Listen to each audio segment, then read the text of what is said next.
Good afternoon, everyone. Great weekend we had, homecoming. Great crowd. Crowd was phenomenal. Hats off to them. They really helped us on Saturday, and our guys really were focused and fed off the crowd and got off to a great start. I thought that was really important for us to get off to the great start, and then just sustaining that that level of play I thought was really important. And I think in all three phases, we showed improvement in all three phases. We played well at different times and came out with a big win. Enjoyed it on Saturday and part of Sunday, and now we got to flip the page. We've got the next one on the docket, and it's Texas, and they're coming off of an open week, and I know they're extremely well coached. They've got great talent, but they'll have some things for us that I'm sure haven't seen that we'll have to adapt and adjust to. So I'm excited about the week ahead. I'm excited because we get to play another home game. To play back-to-back home games this late is great. I know we're going to have another great crowd. It's going to be a sellout again, which I know our guys really appreciate. And it's a night game, so it'll be under the lights. It'll be a lot of fun. You've got a lot of practice to go this week, but what are your thoughts as of now on who will start at quarterback? We'll find out how the week goes. I don't have that answer now. I know that Adrian's closer. I think Adrian and Daniel Green are the two major ones that missed, and I know that Daniel Green's closer. And so nobody that played in the game on Saturday did we lose, and we're hopeful to have more guys back. Given the way Will's playing, does it change your mathematics on the red shirt or not, and you need to have him probably available to play all the time? Well, we still got to play that out based on Adrian's health, based on Will's health. It does, but it's easy to say, hey, we're gonna shelve you, and then maybe something that happens to Adrian and Jake, and you got to pull it, or Adrian's healthy and you can hold him. I've got to visit with Will about that. I know how Will feels for now, but I want to make sure he understands the future too. But right now, he's the healthiest guy we have back there of the two, and so that's why he knows he's got to stay a viable candidate. Daniel's closer, and does the defense function any differently with Daniel out there as opposed to Nick, who played a really good game? No, it just it gives us more depth there, and we'll play both of them. Where it hurts us is to take Nick Allen off of special teams, because he's one of our core guys that runs the show on special teams. He's one of our leading tacklers. He sets up the kick returns. He does everything. And when Daniel doesn't play, we have to protect Nick. And so that's the biggest thing is, though Nick will play more than he typically does, whether Daniel can play some or not, but it's just trying to make sure, hey, you're going to run down on kickoff or you're going to be on punt. Is Will playing so well right now that you have to consider playing him regardless of how Adrian's feeling? Potentially, yeah. He's played a couple of, he played a really good game at TCU without taking the reps of the ones, and then played really well on Saturday. So it's something that we're considering everything right now, and we have to, because we still have a good grind of this season left, and obviously the health is going to be the number one part of that. One more QB question, then I'll go somewhere else. But could you see platooning those guys if they were both good to go? Could you? It would be something that we would look at, but based on what we're trying to maybe do with Will, maybe not do with Will, I wouldn't want him to play 15 plays and lose a year. When you mentioned Texas coming off a bye week, anytime you play somebody coming off a bye week, how much more research do you do, kind of thinking, like you said, what they might throw at you that you haven't seen before? Well, you look at things that have hurt you, both sides of the ball, and say, okay, they've got to attack us here because this team did, or even though we didn't get hurt by this, boy, if I were somebody, and we look at that a lot, boy, if I were somebody, this is how I would attack us. And we have to think of it that way and realize that they have a lot of good coaches and people behind the scenes that are looking at stuff all the time, that we have to make sure and shore up the things that we know we've had issues with, and then as well as come up with new game plans, but not reinvent the wheel. We can't. We've got to do what we do both sides of the ball still. Coach, I want to ask you about two young guys, Jake Clifton and Jacob Parrish, played a lot of snaps on Saturday. How much have they helped your team this season? Yeah, I'm glad you asked about both those guys. It was fun to see.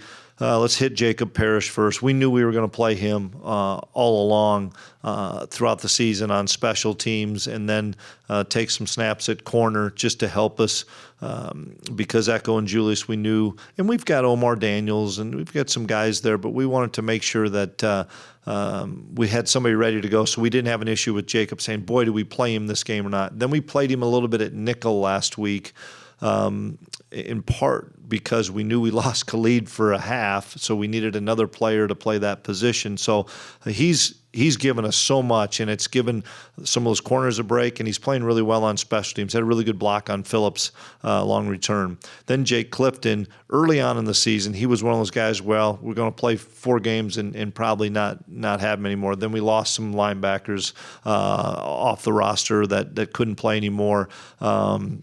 And through Daniel Green's injury, through Khalid's injury, we had so many guys getting nicked up that we just said, he's one of our best special teams guys. Let's play him. And then unfortunately, as I told you guys on Saturday, we lost Will Palmer, so that moved him inside. And you say, well, you got Daniel Green back. Well, he's good enough to play all 3 spots. He could play the Sam, Mike, or Will. He's that smart of a kid, which is really rare for a freshman. Plus, he's playing well on special teams. And you guys saw on Saturday, he runs the football and tackles well, so he's gaining confidence. I want to ask you about the offensive line as well.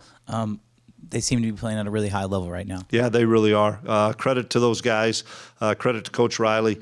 But I just see those 5 guys working together really well. That's a really good front from Oklahoma State, and I thought our guys really rose up and played well. And they're taking care of their bodies. We're trying to take care of them during the week because, with TP down and stuff, we're not playing as many guys. And those 5 guys are really carrying us right now offensively, and they kept Will pretty clean, and Deuce rushed for close to 160 yards. So proud of those guys.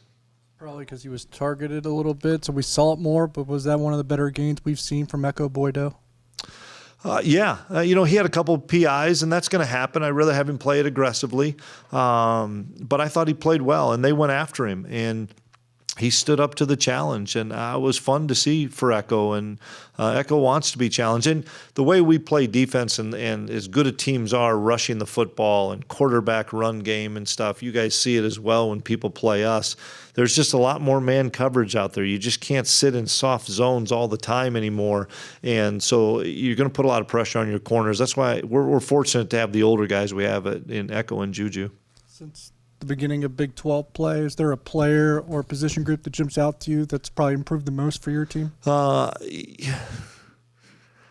There's a lot of people playing really well. I go back to that offensive line. The consistency of the offensive line is where you got to look at. And then just the amount of guys we're playing on the defensive line is keeping Felix and keeping Nate and Mott and Eli and all those guys healthy, because they're not having to play 45, 55 plays a game.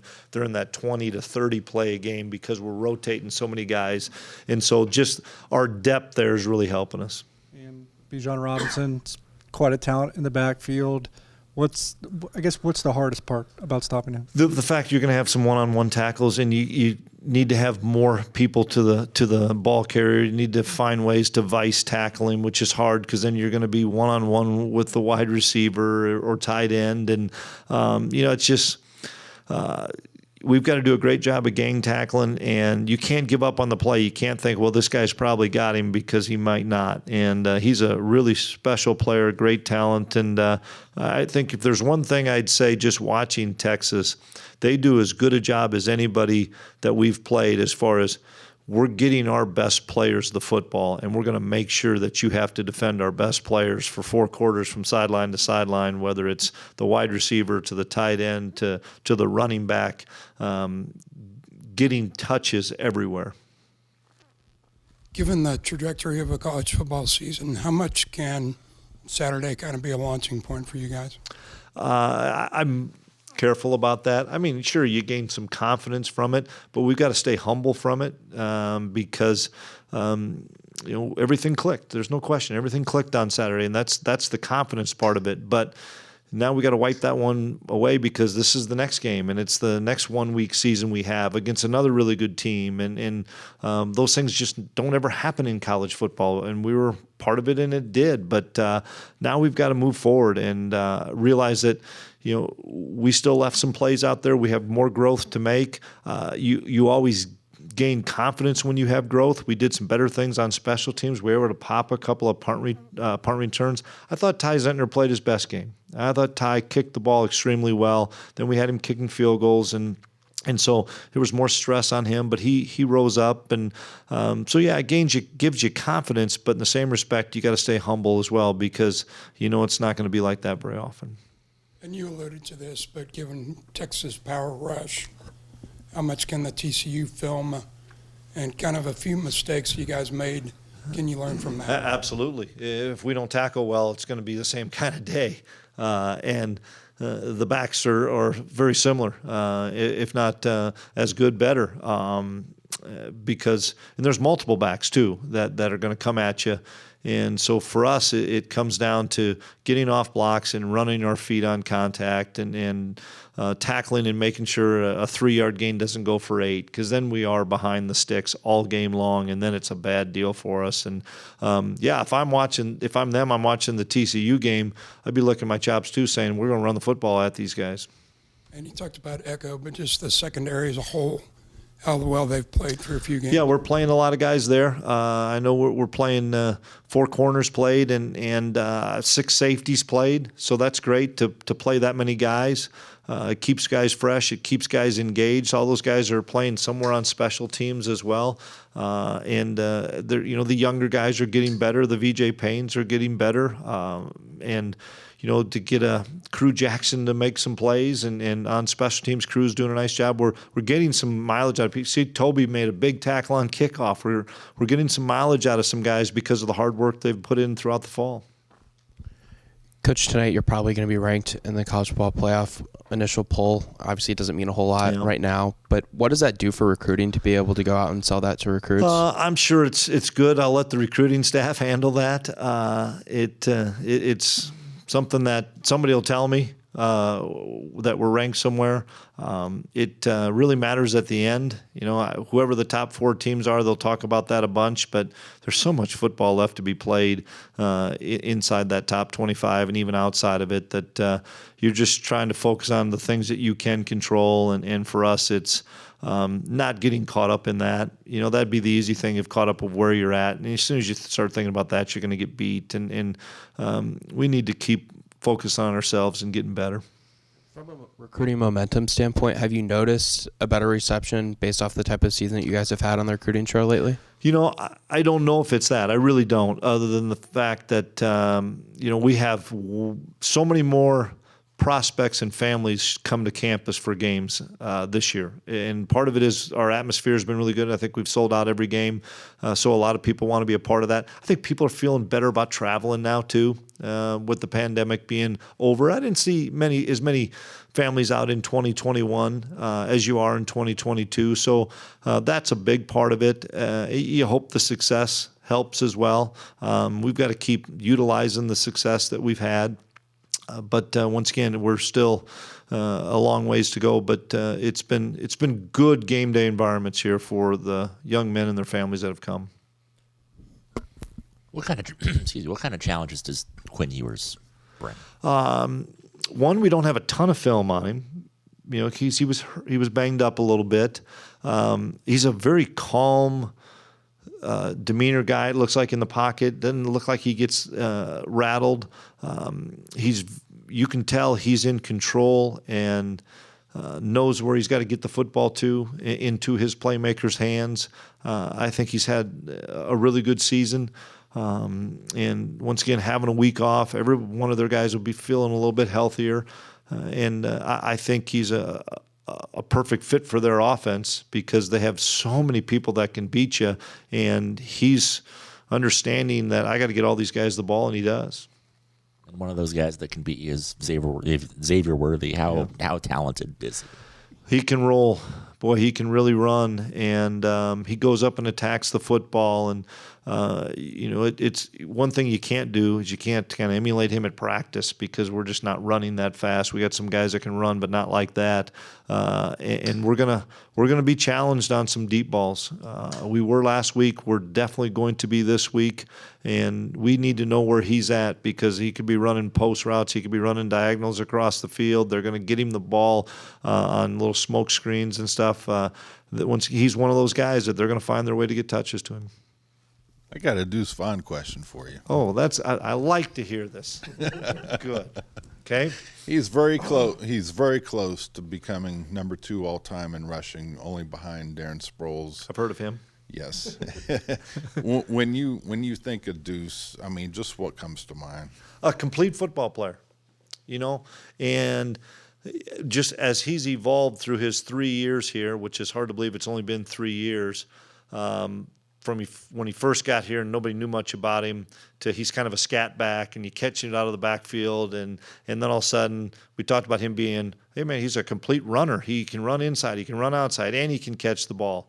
And then you see what he's done in the pass protection as well as lead blocks, and he's become a complete football player. And I think that's the thing that excites him the most is that people see him as a complete player because of blocks that he's made and people talking about it. And as well as he's one of the greatest teammates.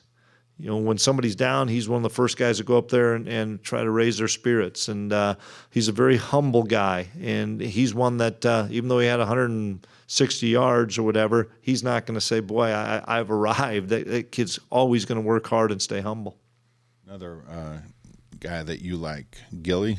Yeah. How have you seen him make strides this year? Confidence in Gilly with each snap. He hadn't played very much coming into this year, and I just have seen him grow because he's learning so much about the game. The more snaps you take, the more and more you learn about not just your position, but he knows what everybody's doing on that front. And that's cool for us because we have a quarterback of the offensive line.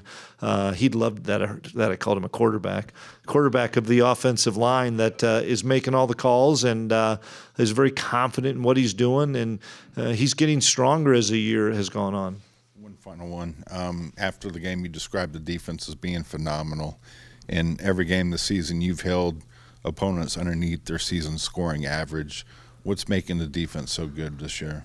Well, we're playing faster as it's gone on. You always got to be careful because I didn't think we played as well on defense against TCU. So even though I say that, we talk about it. I think some of those kids, I know some of those kids on defense had a chip on their shoulder on Saturday because I don't think they felt like they played to their capabilities and the best of their ability against TCU the week before. And that's what it comes down to again is whatever happened last Saturday means nothing compared to what's going to happen for your preparation this week to get to next Saturday because it's just now we're down to 4 one-week seasons. You mentioned Ty Zentner. I wanted to ask, one, is it fair to assume that he's going to continue kicking field goals for now? And then on the second side of that, is it rare to see a kicker or a punter with that much kind of personality and swagger on and off the field? Well, not Ty. He's got tons of swagger and personality. So I like it, though. He's confident. And he's one of the best athletes on the team. So is Tennant, one of the best athletes on the team. So is Jack Bloomer, one of the best athletes on the team. I won't say Randon, but those 3 guys are some of the best athletes on the team. Randon's going to love that. But yeah, he will continue to kick field goals as long as he can still handle the things. We dealt with a little bit of a leg issue with Chris last week, so I don't know if he could have last week. We kind of shelved him a little bit late in the week. we'll see how he bounces back this week. If it's a longer field goal, Chris probably would go in there based on his health. But, Ty's a confident guy in everything that he does. And so I was excited that he kicked. I thought his kickoffs were phenomenal on Saturday. There was just a little bit of wind, and he hung it up there forever, or he banged it out by 10 yards, and then that led to his confidence kicking field goals. Beebe put a poll on Twitter asking if a team of all Cooper Beebes or a team of all Cade Warners would win a football game. We've had this conversation. It wouldn't be close for Beebs. I hate to say it. I think Cade would probably get him. But I'd take a team of Randon Plattners before I'd take a team of any of those guys. Deuce, the last few weeks, it seems like has been more involved in the pass game. Is that more a product of Will being in there, or is it a conscious effort? Or no, some teams just play him so differently. With doubling him. There's been some teams early in the season that have really doubled him and taken him out of the pass game by high-lowing him or bracketing him inside and outside. And so other guys have had the ability to make plays. And then the more we've stretched the ball downfield, the more it loosens people up because we've hit some seam routes. And so when you do that, then the underneath becomes a little bit more open. And so it's just more of a product of what defenses are giving us. Also, you faced a pretty different Texas offense last year with, I think the quarterback was out and Bijan was out. Can you take anything from that at all, or is it we got to be prepared for Wildcat. They beat us in Wildcat. They beat us up pretty good in Wildcat. They ran a bunch of unbalanced sets. They got us in. We've got to make sure that we have some good answers to a couple of things that they know what they did to beat us last year. It was no surprise that they found a weakness and attacked us and exposed us, and we have to be able to shore that up. And now, I don't think they're going to sit in those things all game long because they have so many more people that are capable of making plays. But if we can't stop it, they will. And also, in the past, when you guys have been ranked, it's been kind of a fleeting thing. You guys have sustained it pretty well now. Are you been pretty happy with the way the guys have handled? Yeah, and we don't really talk about it. I don't think our kids have ever in a team meeting have talked about rankings or something. You might ask those guys because we don't ever talk about it as a staff or with the guys of where that stuff is at. I know they know, but right now it's control what you can control, and a preseason ranking really means nothing until the end of the season. I'm one of the voters on the AFCA coaches poll, and I look at my vote that I have on August 3rd, and I kind of laugh at myself because I obviously was wrong on a number of teams. So you got to play the whole season out. One play I wanted to ask you about from the other day that seemed very well blocked from the press box was Deuce Vaughn's cutback touchdown run. Offensive line quite a hole there. Can you break that one down for us? Yeah, they did a great job of it. We kicked people out and then led through, and they had one kid probably make the wrong read on a gap, but we got great displacement at the line of scrimmage. It was all five guys did a great job up front, and we sealed it. And then Deuce cut it back, and we had a nice funnel for him. And like I said, they had one kid, I think, hit the wrong gap, and then Deuce was off to the races, which was good to see. In the fact of, I thought Deuce was and is continuing to get healthier, to be able to run away. He'd been banged up a little bit as well, and I thought he looked a lot more fresh on Saturday. I also wanted to ask Bo Palmer. I know it's unfortunate he's not going to get to play anymore, but just how bad a timing is that he went down right as his opportunity? Isn't that awful? I just was so sick for the kid. I saw him the next day. He came to practice, gave him a hug, and I'm like, Bo, because we sat here and told him, Bo, you're going to get to play some Mike Backer this week, and I know his high school coach really well, Alan Terrell, and it makes you so sad because the kid has worked his tail off for the moment, and he had a moment against TCU, but he didn't take many reps during the week. Took some, but not. And then he knew he was going to get a chance to play because we weren't going to play Nick 80, 90 snaps if that were what it was going to be. And then he has a freak injury like that. And Bo will bounce back. I know he will. I don't know when his surgery is. I think it's coming up pretty soon because there wasn't a whole lot of swelling. And he'll bounce back. It's not often that you get to add a coach like Gary Patterson to your staff. Have you, especially being familiar with him, playing him a couple times, have you noticed any impact that he's had on their defense? I don't know. That's a hard one for me to answer. I'm assuming he has had a huge impact. Maybe a better question for our offensive coaches that sit in there all the time and watch it, and I'm watching some of them and some on the other side of the ball. We all know Gary's one of the legends in the game and is a great college coach, and for Texas to have him as an analyst is a big benefit, and so I'm sure he's helping them out. Coach, I want to ask you, excuse me, about that moment when Adrian comes into the locker room, talks to you and Coach Klein, and says he's not 100% healthy. I guess what kind of a teammate does it take to be able to do that, to tell you then Will gets his opportunities? Yeah, it's the relationship that those guys have, meaning those two, as well as Coach Klein in that quarterback room, that we all want to win. And it was a pretty simple thing that he didn't feel like he was 100%. He'd go, but he wasn't 100%, and that answered my question for me. But I'm going to take it one further. Daniel Green was trying to play. He went through warm-ups in the weight room and trying to do some stuff, trying to give 15 plays for Nick Allen so that Nick could get a rest, because we didn't know what Jake could do. And only concern Daniel Green had was, I don't want to hurt my team. I don't want to hurt my team if I can't play to my capabilities for 15 plays. And after the warm-ups, he knew he couldn't. He said, all I'll do is hurt the team. And that's a sign of a pretty healthy locker room of guys that care about each other, that want to make sure that the team is successful over themselves.